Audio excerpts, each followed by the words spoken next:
Welcome to a review of the 2020 KTM TPI EXC. Now, when I was looking for this bike, I was trying to find reviews online for the 2020 TPI and there wasn't really any, so now I've got it. I thought I'd make a quick video and chuck it up so people can get an idea of how they are. I'm going to start with the good, the bad, and then overall, and also the mods that I've done to this particular bike. But the good. Obviously people are getting this for how light they are. They're 96 kilo, so that's the main advantage of this bike. The lightness, the handling, because of they're so light, less fatigue because you can ride them longer because of the weight, and feel more in control. I've learnt more skills on this than my 300 purely because it's so light and I can throw it around and it's really improved my riding. They're cheaper than a 300. Cheaper to buy, cheaper to rebuild. That's positive. Okay, the next good point is the engine, but after it's had the remap. Before this had the remap, out of the shop, it was terrible. It was like, when you first open the throttle, and then when you're going like constant throttle up a hill, it just surge. It was that bad, I took it back to the shop. Anyway, after I've had the remap from Two Stroke Performance, it's absolutely perfect. It is the best little engine I've ever ridden.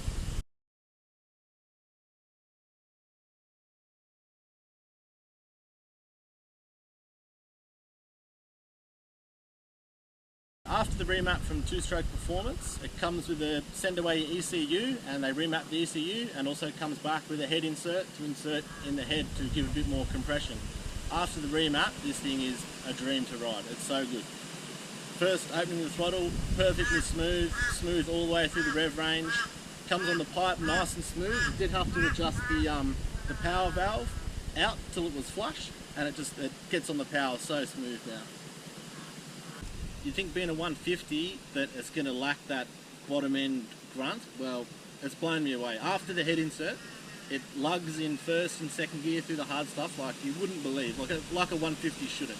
That's where it's really impressed me the most. Also with the 2020, you've got the different shape expansion chamber to the 2019. The 2019s just have the expansion chamber straight up that side, whereas on the 2020, they actually come out the left hand side and wrap around like your 250s and 300s do.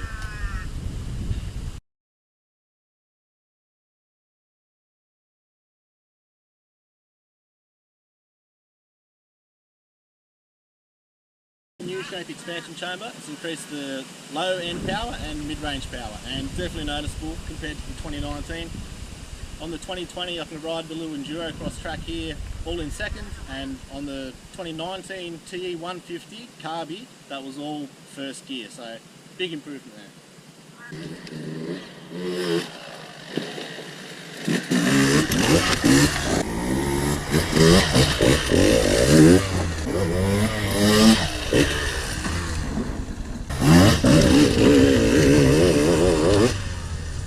Good point, no mixing fuel. So you've got your filler cap for your oil, separate filler cap for your fuel.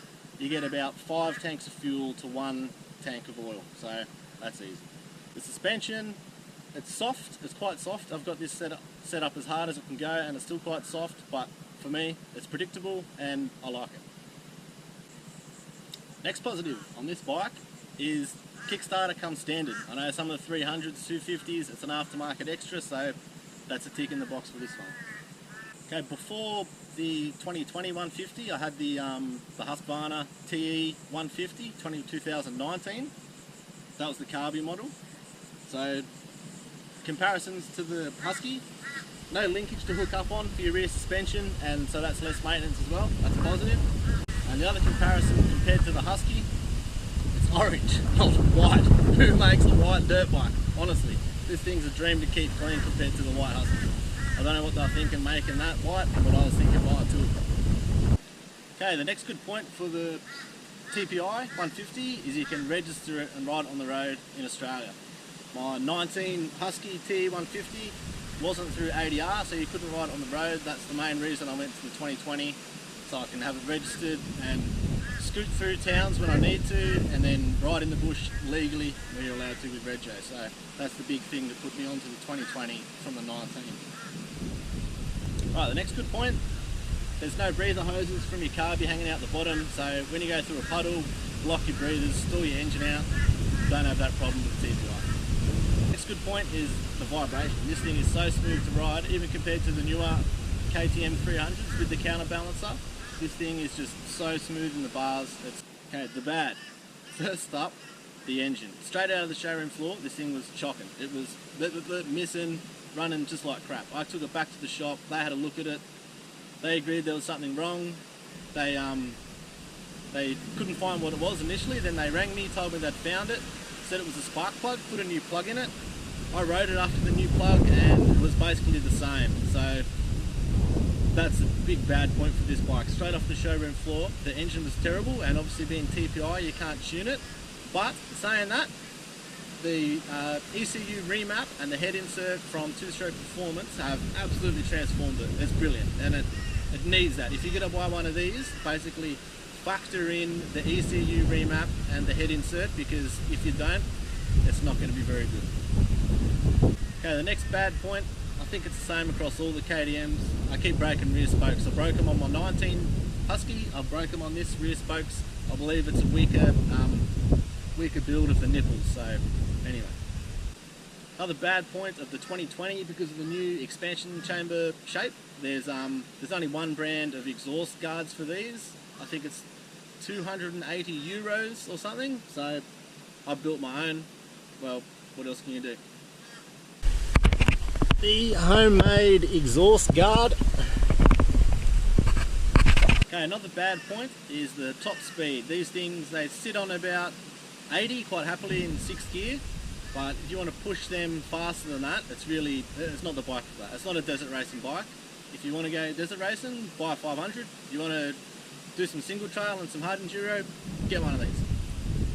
Okay, overall, I love these bikes. I love putting them through the hard stuff, through the rocks. It's so much easier to handle through the hard enduro stuff compared to a 300.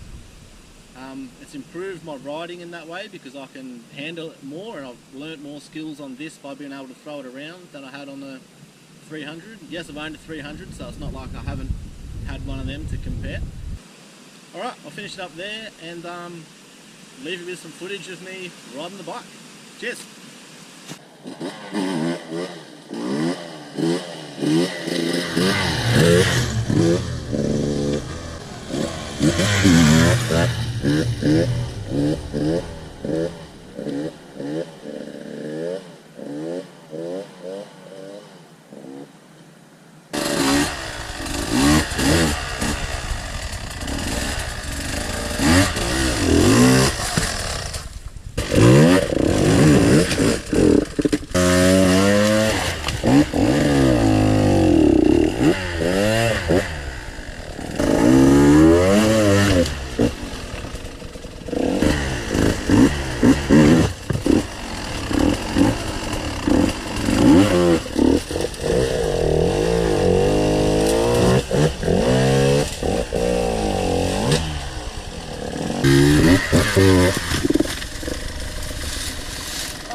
Alright, going to ride this little first gear rock section here to give you an idea of the bottom end. This is where you'd think a 150 would really struggle, but it blows me away how good it is to do this stuff with the bottom end of this engine. Unreal.